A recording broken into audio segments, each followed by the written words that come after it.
Here we are at the banks of Rutland Water, if you don't recognise the place.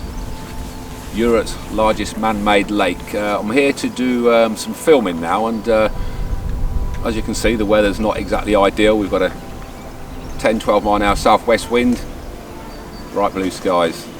Oh dear. However, the pin fry are here, and I like the pin fry. Many people think they're difficult to catch.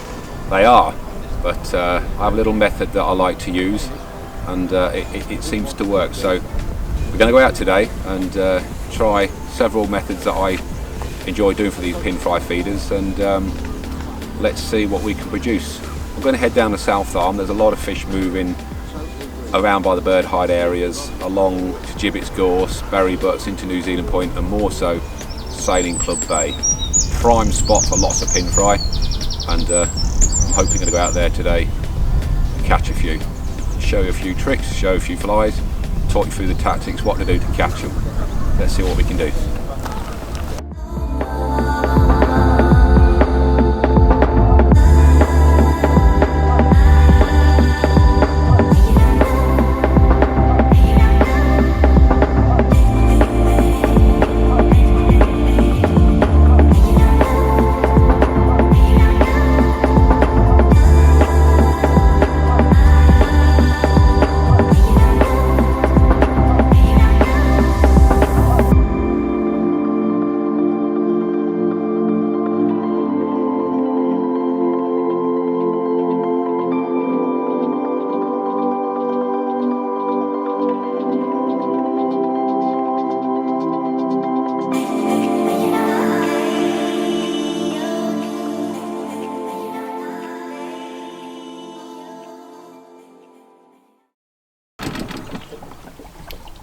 Well, we've just left New Zealand Point area with zero fish. Not good.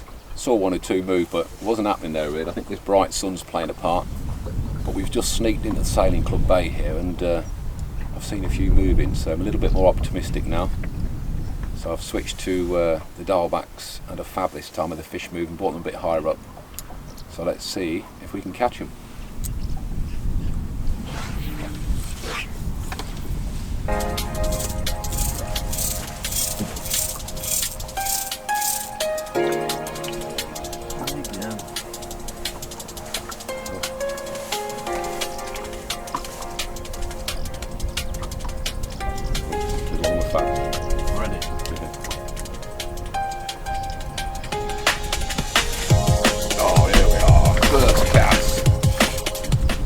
With the dialbacks, that's more like it.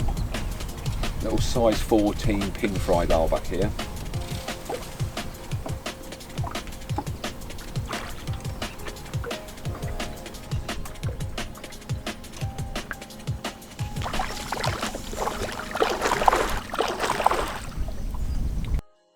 Second fly down.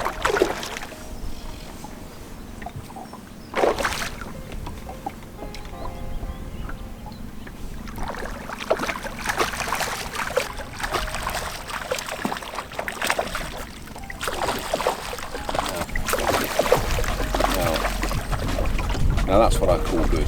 First cast in a new area. I have to say the rising fish give you an immediate confidence, but to get one first cast just is the biscuit really. Just took a little size 14 pin fry dialback that I use.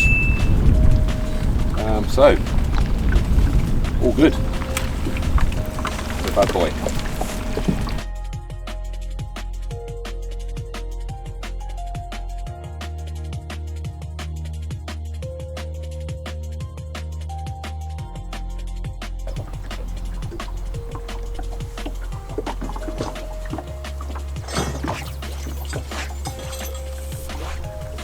Watch him shut. Hate you when people bang.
Ridiculous.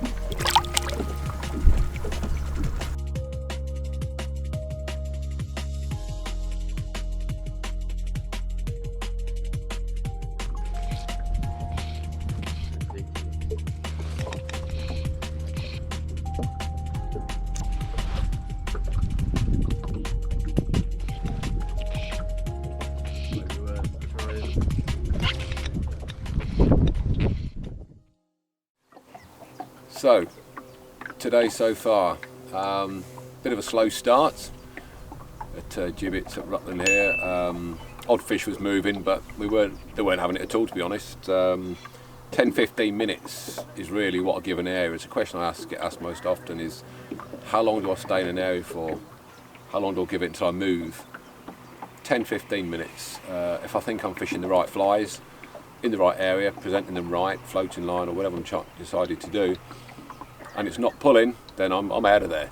So we came into the Sailing Club Bay here, and the conditions are great. Lovely southwest wind straight out of this bay, which is good.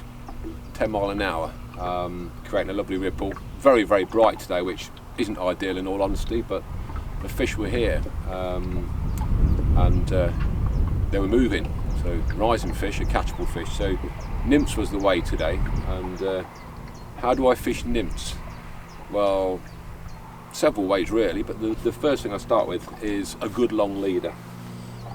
8 pound my own branded line is what I use pretty much across the board for everything. 18 foot, 3 flies generally, although 4 often as well, but in this gin clear water here at Rutland, for me the fishing's definitely altered, and smaller the flies, less flies the better. So I've gone out today with small booby on the point, size 12, and 2 size 14 dial backs up the cast, and caught pretty consistently on them throughout this the bay here. Good long droppers. A lot of people I see with very short droppers, 2-3 inch droppers. I use 7, 8, 9 inch droppers. Allows the fly to move nicely without being controlled too much by a short dropper, and also allows for numerous fly changes if that's needed, of course. So they're the sort of main pointers really that I use, and I use a phrase, especially now with this gin clear water here, fish neatly, and that is, don't allow the fly line to crash onto the surface. Don't lift 15-20 feet of fly line off the surface, just lift it up in the air slowly, get it aerolized immediately without creating a massive great splash with the water both on and off it when you're landing the line. And that's really it really. Static, static, static is often a phrase I say, and it's what I do. I cast generally across the engine here. A lot of people straight down the boat, straight down the boat, straight down the boat. If you're watching me, it's pretty much always across the wind. Why? Because when fish come up the wind, they're coming across against an 18-foot leader. When they're straight down, they're coming up against one fly behind it. That's why you get a lot of that. If you're not in total control and total touch of the line, you get a lot of pulls and miss them. When you're across the wind, they're coming up against 3 flies, an 18-foot, and when they pull the fly, they're pulling it away. So the lock-on's a lot better, and you tend to catch the fish rather than lose the fish. Although I have lost a few today, you'll probably see later. But that's fishing. We're not all brilliant, we're not all perfect, and I'm not perfect either, so that's the way it goes with fishing. So I'm going to get on, try and get a few more. A little bit of haze coming in the air, but it's still very warm now, probably 24 degrees, so not perfect, but I've seen the odd fish move, so I'm going to have a go again. I'm going to try a couple of little size 14 dowelbacks here, and a UV cruncher, some Penwright feeders here, and a little size 14 UV cruncher. Definitely worth a go. Red Nemos, muskins, very small, anything small, when they're on the pin fry, you can see it in the water here, probably about 2-3 millimeters long. So 14, 16s even is the way to go. But fish it very, very still. Let's see what we can do.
So we've had a day on Rutland Water today, and blistering sunshine in June, boiling hot, 29 degrees in my car, probably 25 out here, but we've caught plenty of fish. Tiny little dialbacks was the way to go, pin fry feeders, sailing, club gibbets, Berrybit, Barnsdale. We had a little bit of excitement on the dries as well, and chasing the booby across the top. But the key today has definitely been the size of the fly. Keep it very, very small, very, very still as well. When they're chasing these pin fry and they're marauding around after them, keep your flies in the mix, dead static where they've just been chasing around, and they'll just come back around and mop it up and pull it away. So yeah, been a very exciting day. A little bit tough in the hot sunshine, can't deny that, but we persevered. I think we boated 12, 15 fish today, which given these conditions I don't think is a bad total at all. So hope you enjoyed the watch. Tight lines, and see you again.